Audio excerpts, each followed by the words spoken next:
Here's a look at the ecobee Smart Thermostat. It sits on your wall exactly where your original thermostat goes, and it gives you a lot more functionality with this digital display. You can see right there I get weather readings and everything I need within the touchscreen on the display. You can also get these same settings within the phone app. So if you want to control your temperature when you're away from your house or in another room, you have that ability. One of the features that sets the ecobee apart from other smart thermostats are the sensors that you can place in other areas of your home.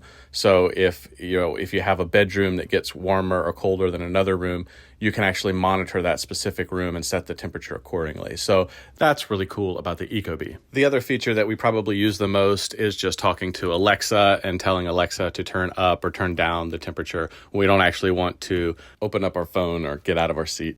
I definitely say it's worth the investment, and if you're looking for a smart thermostat, this one is one of the best, if not the best.